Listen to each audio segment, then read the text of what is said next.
Hello, everybody. Dave Neal here, stand-up comic and host of Bachelor Nation News. So we've got a ton of Nick Viall content this week. He's on his book tour, so he's talking to tons of podcasts. And in this video, he discusses how Bachelor relationships are set up to fail, specifically using Clayton, Eckert, and Susie Evans as a case study, as they just went on Caitlin Bristow's podcast to discuss why their relationship didn't work out. Follow me on Instagram at DNeals if you want to see my relationship working out. It is wedding week. That is right. Not to be redundant, but I am off in Mexico having a joyous time with families as we unite in marriage. And I want to just thank you guys so much for all of the Venmo and PayPal and random gifts that you guys have sent. You don't have to do that. It's been mind-blowing, all of your generosity. Thank you guys all so much for that. So in this video, Nick talks with the Chicks in the Office podcast about how he got basically scooped, is that the right word, by Caitlin Bristow. She got the exclusive interview. You've seen Clayton, I haven't. Right here with the music. See your face. 2020. Oh my God, this is so dramatic. No, it's not. The Dateline. So they discuss with Caitlin Bristow right after their breakup why things went wrong. And it was probably kind of like the first of its kind. And it might set a precedence for Caitlin to interview couples after they broke up. I mean, she's handling it very well. But here's what Nick had to say. I'll play two different clips for you guys on his interview with Chicks in the Office podcast. When or if you and Natalie get into an argument about something, how do you remove yourself from the place of Nick, who gives advice and seems to know the answers for other people, and, you know, take in what she's saying and not know everything? Totally. Well, that's a good question, Rhea. How do you not be a dad in your relationship? Thank you. Yeah. I guess I've made enough mistakes in other relationships to know that is something I'm capable of coming across as condescending or like a know-it-all.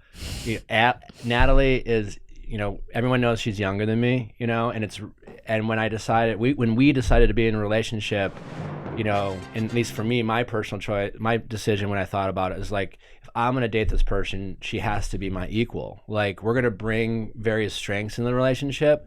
And so I just don't want to be obnoxious to my girlfriend. I want her to enjoy my company. And I know one way to get someone to not to enjoy your company is to constantly sound like you're right all the time. Yeah, you never want to start an argument with, when I was your age, because obviously she's something like 18 years younger than him.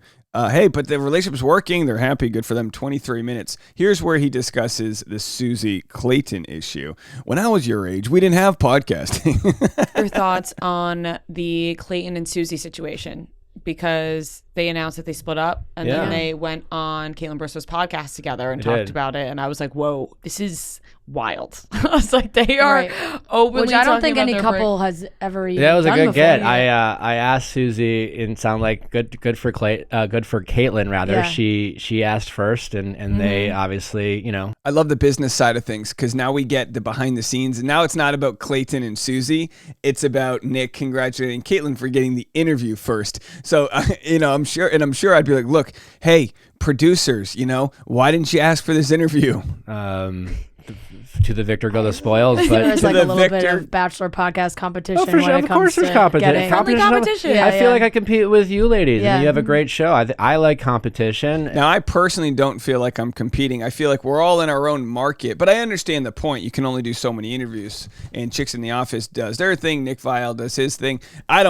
Look, I'll tell you this, if you're watching, I'll be starting my own Bachelor-themed podcast, which will be exactly what I do here on the YouTube channel. But say you're going on a road trip and you can't watch my YouTube videos, you'll be able to soon listen to the audio version with a very specific 5 to 10 minute opening, which has a sort of my takes, wrapping it all together with a bow. But hey, I guess I'll be competing with them too. You have to give props to your competitors and your peers. Absolutely. Everybody has a different opinion, and I think listeners, you can either go based on guests, or they can go on like, I really Hairline. like, I relate to what Nick's opinion about this season is. I relate to what Caitlin's opinion is. Or the funny part though is to give soft criticism here to Nick is that he says you got to give credit where it's due, but like he'll never mention Game of Roses podcast by name. He'll like kind of talk over other people when they shout out other podcasts. So clearly there's like some competitiveness happening out there amongst us small YouTubers. our opinion, there's so many,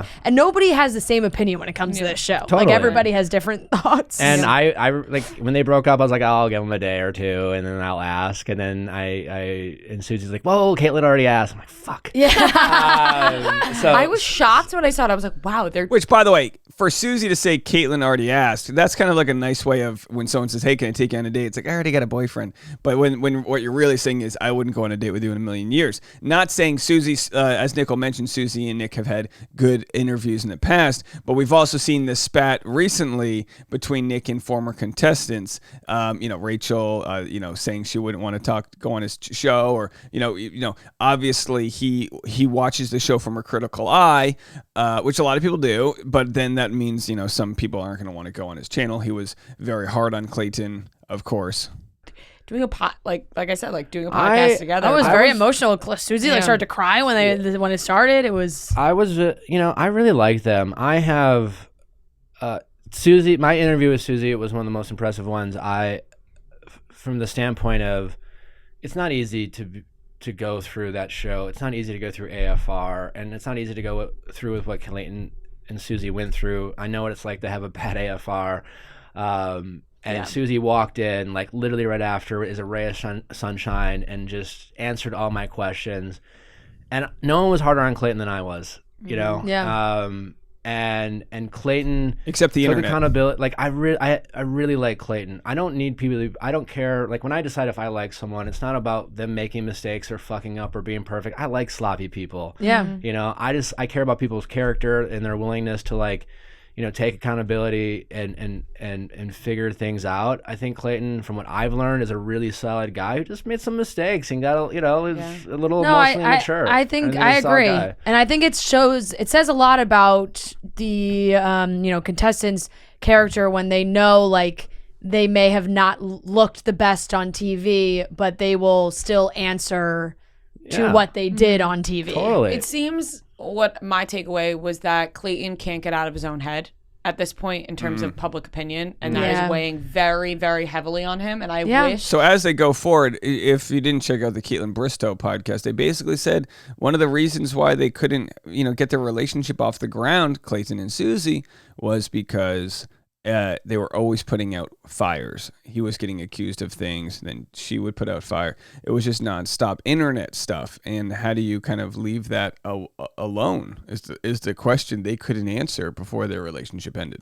The amount of I think times you nailed it. I think everybody and the amount of times in the public eye goes through that. Right, everyone goes through it. But I think right now it's talking about him and Susie's relationship. It seems like that was like a big deal breaker, is that they can't get over like the public perception, in which I feel bad for him, because we even told him here, we were like, you gotta stop reading the comments, you gotta stop caring about what people say. If you love somebody, you gotta love them, and that's it. You can't care what people say. I told him the same thing. I mean, before I knew he was with Susie, he called me for some advice once, and I was like, the only way, if you're in a relationship, the only way it's gonna work is if you prioritize the relationship and nothing else. Listen, every Bachelor relationships, they're set up to fail. Like, wow, they truly are. They're giving zero advantages of succeeding. Think about, you get done. First of all, you have to film, and that's just an emotional crisis for like the leads. Like, it's just an absolute horror show for the leads. And then you get done filming, and they're like, great, spend 4 days together, actually get to know each other, and now you're going to start this relationship with great expectations, because by the way, you're engaged. Yeah. And now you can't see each other.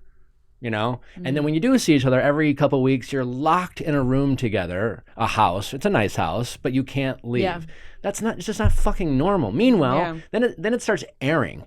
And then when it airs, it's just like, you talk about whatever you want, but it's just like, you told me you knew from the beginning, and you're telling so-and-so. Right, then the fights start happening, And it's just like,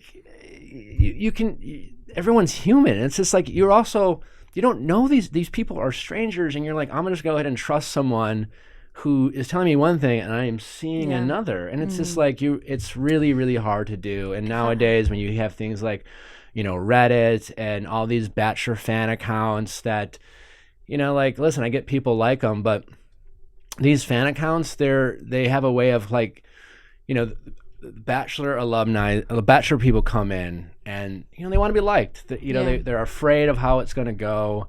And then they come out, and you got to keep in mind, when someone is about to go casted for the show. They probably start doing their research and they hear about the chicks in the office, like this, the Viall Files or these other Bachelor, fan accounts or whatever, and they're just like, I just need these people to like me, because I know they're going to be talking about me. And I want you to want me. That's exactly what it is. And I guess if there is a strategy for success, it's don't read the internet. And which I recently, like, sometimes people will post clips that I make on different sites, that have comment sections, and I have to remember on my small little scale, I have to remember don't click on those links, because it's a place where people can express their opinion about me. And what Clayton needs to remember, which is what I need to remember, and which is what everyone needs to remember, is what your opinion is of me is none of my business. It shouldn't adjust the sails of my ship. And of course, obviously, if someone's doing something problematic, if several hundred people are all like, no, you said that, wow, that's crazy. It's like, okay, well, let's readjust and think about that. But for every single person who critiques just your every being, it shouldn't be something that we take into account. And that's a learning curve that Clayton's going to need to learn, and others as well, when you deal with the internet. And it's something genetically our bodies, minds, and souls have never really had to grapple with. All right, let me know what you guys think. I'm on Instagram at DNeals, and I'm going to have all the behind the scenes wedding updates at patreon.com/Dave Neal. More content coming your way. We'll see you in a bit. Bye, guys.